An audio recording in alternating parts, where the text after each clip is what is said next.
Esta semana, senhor presidente, nós demos aqui o primeiro passo importante nessa caminhada para o processo que todos nós, no início dessa legislatura, deflagramos como sendo a caminhada para um novo pacto federativo. Sei dos problemas e me refiro à Resolução 72. Muita gente tem feito uma reclamação de que o correto é que deveríamos juntar tudo e tentar, aqui no Congresso Nacional, uma única apreciação com o nome de reforma tributária, meu caro senador Paulo Paim. Mas assim, eu diria, com a experiência, inclusive, de Vossa Excelência, nós estamos no Parlamento há muitos anos. E aqui nós presenciamos 2 governos antes do governo da presidenta Dilma. Muito se falou em reforma tributária. Portanto, eu estou falando de 16 anos. 2 governos com diferenças consubstanciais. E não se andou a reforma tributária. Não conseguiu se levar a reforma tributária adiante. E há um esforço, portanto, nessa casa.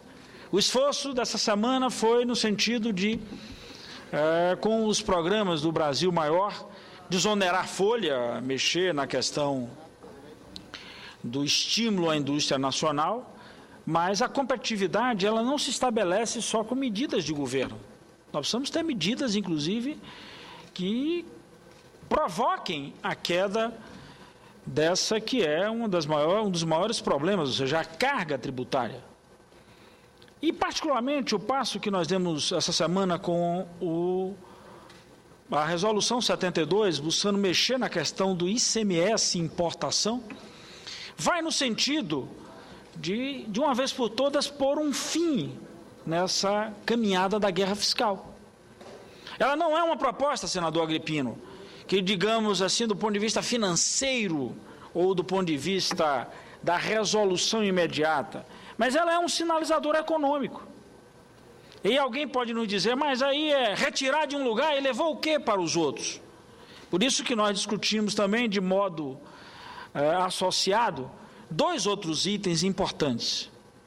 O fim dessa guerra fiscal, mas ao mesmo tempo mexer no indexador da dívida de estados e também na questão do comércio eletrônico, que tem de forma veemente e avassaladora retirado receita principalmente dos estados pequenos. E não estou falando aqui de coisa pequena, nós estamos falando de coisa grande. Nós fizemos um estudo, e estamos apresentando, inclusive, ao relator, senador Renan Calheiros, sobre essa questão do comércio eletrônico. Nos últimos 7 anos, o comércio eletrônico cresceu 10 vezes mais no Brasil. 10 vezes mais. Saiu de 1 bilhão e 800 para 18 bilhões e 700 milhões de reais. Cresceu também 10 vezes nesses 7 anos o volume de pessoas, o número de pessoas, esse número que passou a fazer parte desse contexto de compras conhecida como comércio eletrônico, que na maioria das vezes não é um comércio eletrônico, é venda presencial. Então, portanto, muito importante a caminhada nesse sentido. E aí completa com a questão do indexador. Alterar parâmetros importantes. Não é possível mais que um estado, como o estado da Bahia, o estado do Rio Grande do Norte, ou mesmo o estado do Rio Grande do Sul, senador Paulo Paim, contrair recursos para investimentos e ter que pagar 17% de juros. Portanto, não é um caminho razoável.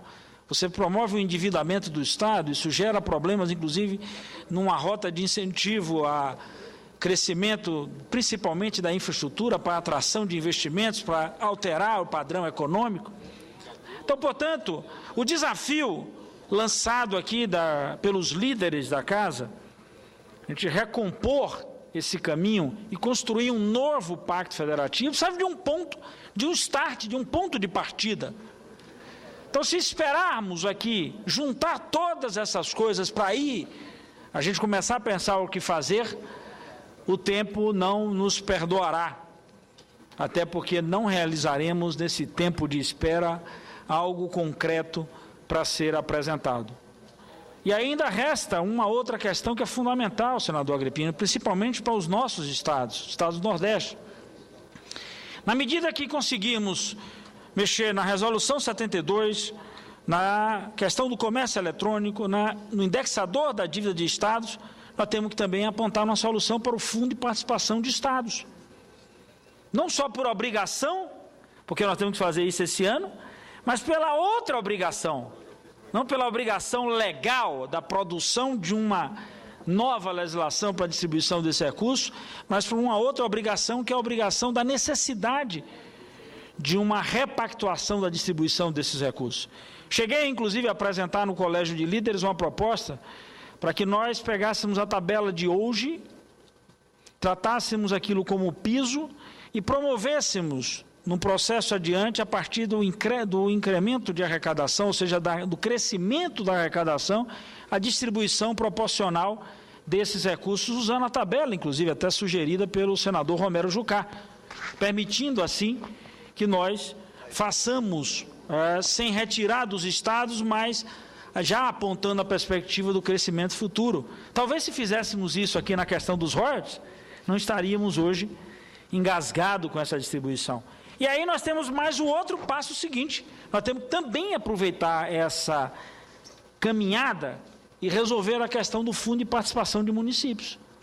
Portanto, tem proposta na casa, já aqui, inclusive feita pelo senador Tião Viana, mexer naquela tabela. Não é possível que um município caia a sua arrecadação a partir da movimentação de poucas pessoas. Mas para ele crescer a sua arrecadação, ele precisa de uma montanha de pessoas. Então, portanto, isso vai punir os municípios, e nós assistimos recentemente, não só pela Frente Nacional de Prefeitos, pelo Encontro de Prefeitos em Brasília, mas pela própria realidade local, como os prefeitos têm reclamado em relação a isso. E como sexto ponto nessa história, nós precisamos de uma vez por todas também fazer a discussão de royalties de petróleo.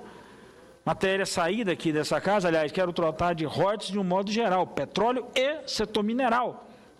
Portanto, com isso, nós poderíamos atacar, de um lado, problemas que têm a ver com a possibilidade de eliminarmos as barreiras para o aumento da arrecadação de estados e municípios, e problemas que vão impondo a estados e municípios um verdadeiro estrangulamento.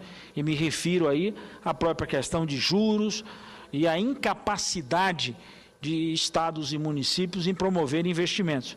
Porque todas as vezes que desoneramos folha, correto, reduz o IPI da linha branca de veículos, aumentamos o consumo, mas estados, principalmente, o FPE, ele é resultante, inclusive, desse imposto.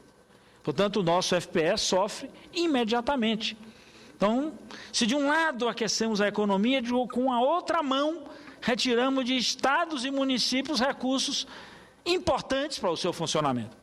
Então, acredito que esse é o desafio dessa próxima semana, na Comissão de Assuntos Econômicos, e também que possamos abrir a escalada para que esses pontos possam ser tocados. E aí, até 31 de dezembro desse ano, nós temos a oportunidade de fazer isso que muita gente pode chamar de reforma tributária ou de ajuste, mas eu quero insistir, usando a mesma terminologia que diversos líderes já utilizaram aqui, que é um novo pacto federativo. A União também precisa aprender a perder um pouquinho, repartir isso com a ponta. São os municípios, ou melhor, é no município onde o cidadão vive, onde nós temos que apresentar toda uma esfera de serviços a esta população. Então, portanto, é fundamental que esse novo pacto federativo seja firmado e que a gente promova uma nova distribuição desses recursos para criar o estímulo, para atender a demanda de serviços, para atender a população, mas principalmente para a gente ter uma noção de aquecimento dessa economia cada vez mais em nível